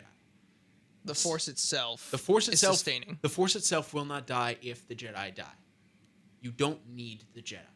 The second lesson was that the Jedi were built on hubris. They constantly let their enemies get the best of them when the Jedi were constantly at their height. Can I explain a small theory that you just kind of brought up in my head? Yeah, go ahead. Midichlorians. Okay. You think they were a Sith conspiracy made to make the Jedi think that they had to judge? I think they were Republic trying to rationalize the Jedi by abducting children. In the eyes of the public, they were trying to rationalize them. To abduct children to indoctrinate into a state religion. Exactly. For that, sorry. And the third lesson that they never showed was when I'm getting my words mixed up. Was when a party was trying to invade a local village. Rey wanted to help, and Luke said that, you know what the best way that a Jedi would help? By doing nothing. A Jedi must only act if they can keep balance within the Force. If she acts now, then she will not be here when they return with greater numbers. The Jedi would not act to help. They would only act for themselves. The Resistance doesn't need the Jedi to help. They need someone who is always going to be there. And the Jedi are not constants. They're not absolutes in the time of defense. Exactly. Which, as peacekeepers, quote unquote, they don't maintain. Exactly. It's arbitrary. Luke in Last Jedi became one of my favorite Jedi because he was so self-aware about why the Jedi needed to end as we knew them, and what a new Jedi Order could do, and what he could build from that, not under the hubris of state mandated Jedi enforcement. Exactly. Whether Rey will actually carry on that lesson or whether Disney just wants to retcon everything. Or if Rey adapts it to her mentality with the Resistance as, oh, well, it needs to be a constant force of defense. It should not be a constant force imposed on everyone like the Jedi and the Republic. It shouldn't be a violent force against the Jedi and against everyone like the First Order and the Empire. It should be for the people that they want to defend. Exactly. To cause the least amount of suffering. So Luke in the original trilogy would probably be my top 15. Luke, along with the lessons and the wisdom that he gained in The Last Jedi, is my number 3. I think The Last Jedi, I forgave it more and more with time. Oh, absolutely, you forgave Our it. You TV used to teacher, hate it. Our TV teacher called it out, but I didn't think I would appreciate it more because of the movie after it. Now, though, even though the movie after it, I can forgive in some things, in a couple of things. Oh, but I can't really forgive Rise of Skywalker. But Last Jedi, though, I like what it did with Luke because he's not perfect. And also, my number 3 is also Luke. So. Oh, wow. Yeah. So just to continue this discussion, because Luke's very crucial, I think. He's not perfect. He didn't start perfect. He was very old, considerably, which made Obi-Wan hesitant to train him. Mm-hmm. Or Ben. Actually, it made Yoda more hesitant to train him than it made Obi-Wan. Because both of them were lost by time. He and is lost too by... old. Yes. Too old to begin the training. Which, also on Dagobah, Yoda wasn't crazy. He was talking to Qui-Gon that whole time. I think. Because he was still conscious. He was literally... Every time he wasn't listening, it was because he was talking to Qui-Gon in his head. But Luke couldn't hear it yet because he was so blocked by his fear and haste. Hence why he fought Vader as a vision in the pit of Dagobah. Mm-hmm. Which he found out was a reflection of himself because he contains himself within his own fears. Hence Vader having Luke's face inside of it. Like I keep saying, objectively, Empire is the best movie. Personally, I will always prefer Revenge of the Sith. You know, I'm gonna spoil something if you keep saying disappointing things. If you keep saying disappointing things, you put Qui-Gon at 5 because of his lack of substance. Spirituality, amazing. Lessons, amazing. Diplomacy, amazing. But his substance is weak. It's fighting, pretty weak. Except for the fact that him and Obi-Wan were the fastest Jedi we've ever seen for a moment. That still confused me because we never see it again except for in Battlefront. But yeah, my number 3, Luke Skywalker, for all the reasons listed. Yeah. So we actually agree on one thing. Even though you're still disowned for all the things you said about Luke. You're disowned for spoiling Book of Boba Fett. Don't care. Stay mad. Cope. Everyone My number 2. My number 2 and my number 1 constantly shifted between them. One of them starts with an A. One of them starts with an A, and my number 2 starts with a Q. Qui-Gon Jinn. Nice. Qui-Gon Jinn has always been a very over my entire life since I've seen Episode 1 all the way back in elementary school. Qui-Gon Jinn has always been a very fatherly figure in my eyes. Found fatherly. I always found him as a fatherly figure. I'm saying like found father, like found family. Oh, absolutely. Because he always had a very quirky, calm, yet mischievous nature to him. He could bend the rules, but he would never bend the rules in a way that would hurt someone else. Intentionally. Except for Wado. I don't take no Republic credits. Those dice were hacked, dude. Force hacks. But at the same time, he was also he was probably like the first big Jedi that we know of who was right away able to see the problems with the Jedi Order. Like in the comics, before the Clone Wars, the Jedi were considered to be great warriors and not great peacekeepers. Qui-Gon saw this and sought out to try to find the true nature of the Force. What does it mean to be a Jedi? And he came across a planet that is not completely dark side, not completely light side, but are interchanged within them. There is always light within dark, and you must be allowed to see it. It is natural. Whether there has to be more light or more dark, there has to be balance because that is the way of all things and it is natural. He saw the way of the Force wiser than any Jedi before it, to the point where he was constantly out talking the Jedi Council, and even when he found Anakin Skywalker, the person with the most midichlorians, the most powerful Force user that even the Jedi Council knew this is the most powerful Force user they have ever seen, they refused to train him. And Qui-Gon said, "No, I'm training him, whether you like it or not." But also that was based on arbitrary, what are they called? Midichlorians. It was arbitrary due to midichlorian count, which also might have been valid though, because you're talking about Anakin, right? Yeah. Isn't there a theory that Anakin's dad might be Palpatine? It is. It's canon. It's canon? Okay. Canon. But yeah, you think that's because that's how he instilled the illusion of midichlorians? Maybe. That's why Anakin had but- such a high count? Maybe, but at the same time, I think midichlorians existed before Palpatine was in that rank of power. But then they were used as an arbitrary measure based on, indoctrinating and abducting children to be put into an order. something like Sorry, you just got it nailed that they did abduct a bunch of kids and force absolutely. them to be child soldiers. Peacekeepers, but child soldiers. Absolutely.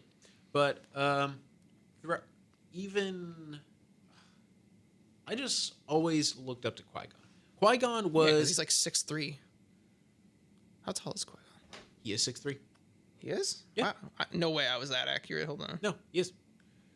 Qui-Gon has always been a very mentor-like figure to me, along with many 6'3", exactly. Sorry. Yeah. I just caught that. I'm sure along with many other Star Wars fans who grew up with the prequels, especially, they saw Qui-Gon as a very fatherly figure, a very great mentor, and a wise teacher. I like that. Yeah, I love him, and I love his fighting style. And that's why you were so mad that he was lower for me, just because. Absolutely. Man. So. It's like you're saying that by putting him that low on your list, it is the equivalent of You putting Obi-Wan that low on your list. it's the equivalent of us being in elementary school and you saying that your dad could beat my dad. It's that equivalent. It's more like older brother could be the dad, because Obi-Wan was like Qui-Gon's like child, or Qui-Gon was Obi-Wan's father figure. Yep. Because Anakin was his brother. So, yeah, your number 2 is Qui-Gon. yeah, which... Pretty valid. Oh, wait a minute. Going back to your number 3, since I keep forgetting to say this, one of your things on our poll was that emotionally you think Luke is the best Jedi. Mm-hmm. So, Nostalgia. Yeah, so I'm interested to see what your number 2 is. My number 2, Yoda, Master Yoda. Okay. I mean, like, come on, you can't put him low at all. He is a constant. He's been around till... He is the best part of The Last Jedi. Absolutely. Let's be honest. He stays young, no matter how old he gets. His fighting is amazing. He's able to, with leaps and bounds. Judge my size, do you? Size matters not. I mean, come on. Size matters not. CGI budget does. Man, I was trying to go on a good thing about this. But yeah, Yoda is a good, way to... He's a good way to anchor yourself, to ground yourself. Mm-hmm. Everyone goes to him when they are at their worst. They might go to Shakti just for emotional support, but for stabilization, Yoda calmed Mace Windu, even at his angriest. Anakin, Yoda was the calming, Not really. One could argue that Yoda actually influenced Anakin to go darker, because How so? When Anakin wanted to know how to help with Padme, Yoda's best advice was to learn to let go. Of his guilt. He didn't say guilt. Just learn to let go. That's it. That Yeah. is some of the worst and most vague advice I've ever heard. What he was trying to instill was letting go of his guilt, of his responsibility, because he emotionally, since he was a child, is attached to Padme. Exactly. Yoda did not want so him to... say it. Learn to let go of the guilt of losing someone. He just says, learn to let go. Anakin Just that. thinks physically, though. He did not. Yeah, he does. He was not granted the rank of master for a reason. He thinks too emotionally. When Yoda gives you something, he speaks in riddles. You're supposed to deconstruct it and look in and see what see what the truth inside of that is, the absolute statement. Then draw yourself back and see what Yoda really meant, because the riddle has a banner of information that you're supposed to decompress from. He sends you a zip file of wiseness, and you're supposed to unzip it. You are right about one thing. Anakin does think way too emotionally. And he doesn't listen. He just hears and takes it as an absolute. I mean, don't deal in absolutes. I mean, the emotion in his voice when he says that he doesn't like sand, you can just feel that pain. When he says he doesn't like sand, the coarse, rough, aging nature of Tatooine, it's violent. He was enslaved. There's more to that, but Anakin doesn't listen when others say it. This is why Anakin can't be a master. He doesn't even know how to deconstruct a Yoda riddle. It's not even a riddle. It's just a learn to let go. Learn to not be guilty. You have the same trauma imposing nature on Padme that you do to your mother because you blame yourself for it. Stop bottling it up, or else you're going to bottle so much up that it's going to take it out on everyone, which it eventually did. So Yoda was the only thing that could have... if Yoda had as much forceful nature as Mace Windu did in telling Anakin what to do, if Yoda could force Anakin to think harder, which no one can. Have you seen Clone Wars? Anakin doesn't think hard. He thinks spastically. So yeah, I put Yoda very high because everyone else learned so much from him. Sure. He's wise for words spoken to be deconstructed. In so few words, he can tell you so much. That's why Yoda's my number 2. All right. So going into our number 1, my number 1 is very obvious. Mine at this point is very obvious. My number 1, my favorite Jedi of all time, is Ahsoka Tano. Ahsoka Tano? In many ways, she is the perfect representation of the best Jedi above anyone else in the Order. But she's below everyone else in the Order. Exactly. For one thing, well, Yoda is because he's the shortest. For one thing, story-wise, she represents the light side better than any single Jedi ever, because she was the only Force user to heal a bleeding red kyber crystal and turn it white, turn it pure white.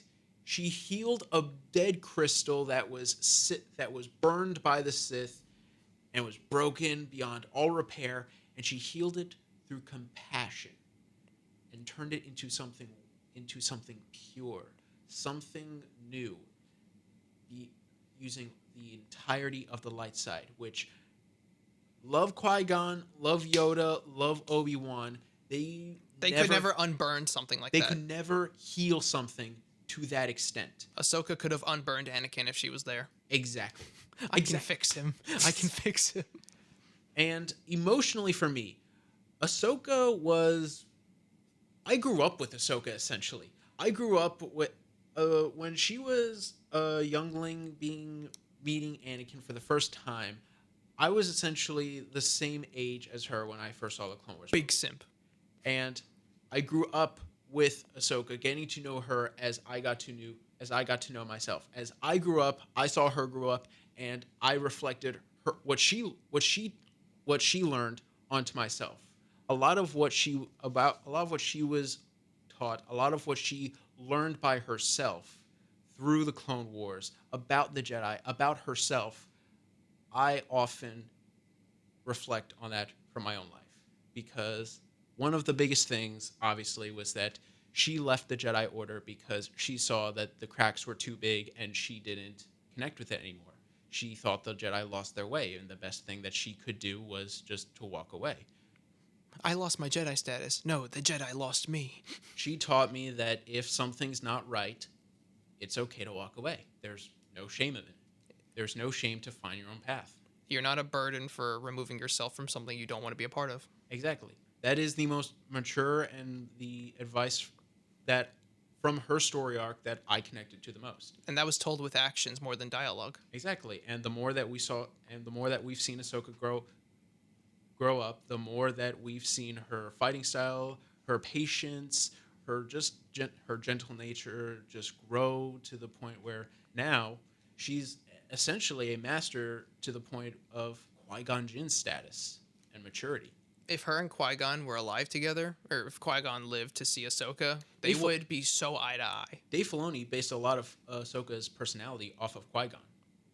Good choice, honestly. It actually makes a lot of sense, especially for a younger perspective. I grew up with Ahsoka. Qui-Gon was my mentor. Ahsoka was me. That is the best way I can describe why Ahsoka. That's good. That's a good way to put it. Yeah, that is the best way I can describe why Ahsoka is my favorite. I like that. Yeah. So you're number 2. Number one. Sorry. My number 1 is Ahsoka, my all-time favorite Jedi, and in my opinion, the best representation of the best of the Jedi. Or the best that the Jedi could really be. Exactly, and the best that the Jedi never saw. Because it was beneath their nose at the time. Yeah. All right. Your number 1, Ahsoka Tano. Mm-hmm. My number 1. Drum roll, please. Obi-Wan Kenobi. You said in the poll that objectively the best one is Obi-Wan. So why do you say objectively? Despite all of his shortcomings and his lack of fight, he does not ever choose to fight. He is pulled into or it comes to him. Obi-Wan represents following to a T, but not in an absolute, because only Sith deal in absolutes. Again, that's an absolute. That's but an okay. absolute. Only a Sith deals an absolute. Obi-Wan, I think, just represents the best thing that, as a force, spiritually and emotionally, I like Obi-Wan. No matter how much tragedy he's endured.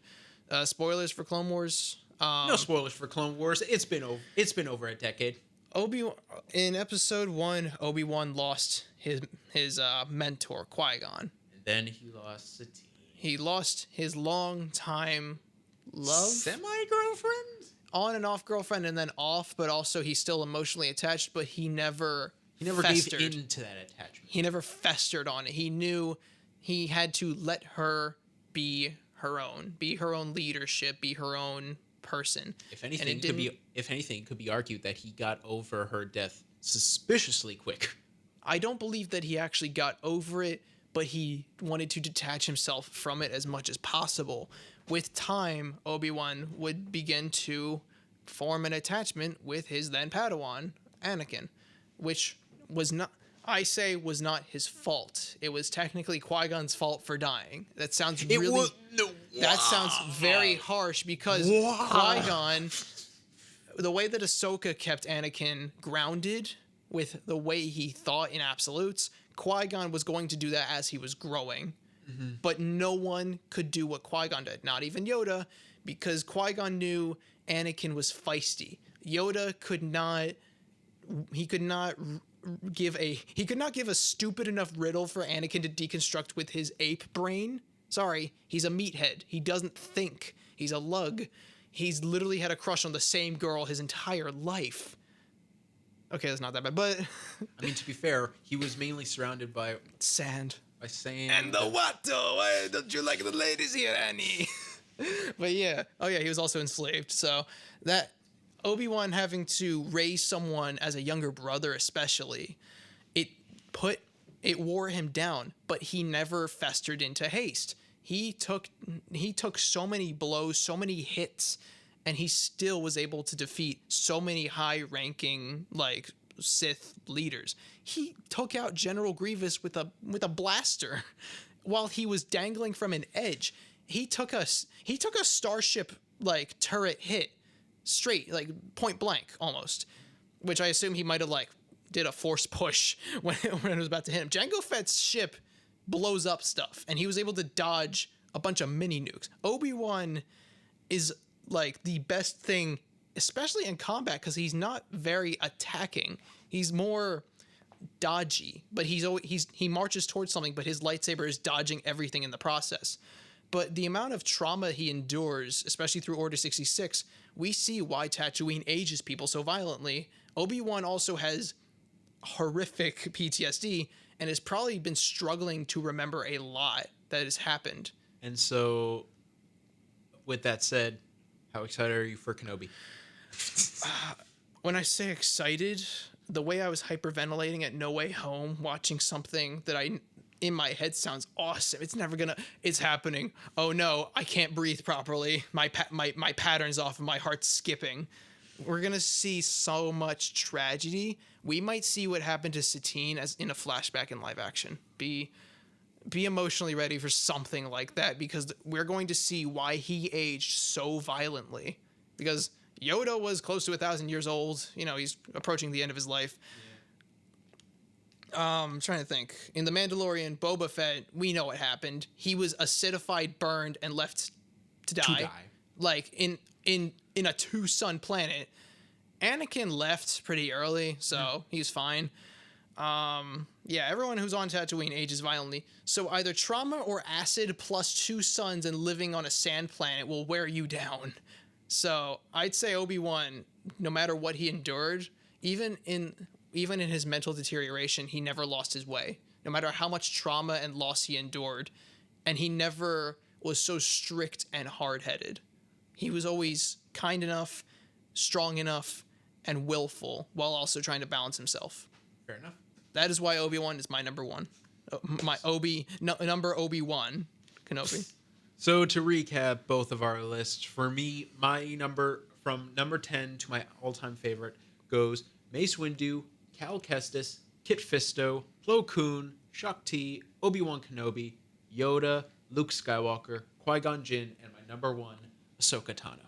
And my list goes, starting from number 10, Tar Vizsla, Shaak Ti, Evan Peel, Kanan Jarrus, Mace Windu, Qui-Gon Jinn, Ahsoka Tano, Luke Skywalker, Yoda, whatever his last name is, and Obi-Wan Kenobi. So, with that said, man, just so, exerted all of my Star Wars. Right. So, fortune cookie time.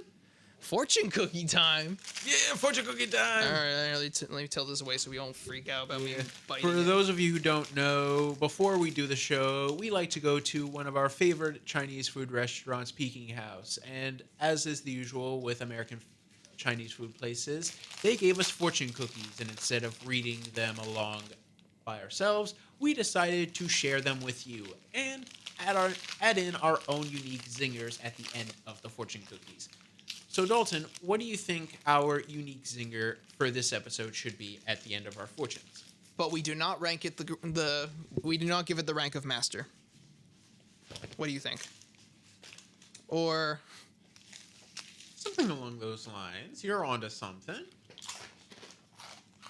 But we will not give you the rank of master. Yes. Just a moment. But you will not be given the rank of master. That's what it should be. Yes. Sorry. I don't wanna, excuse me.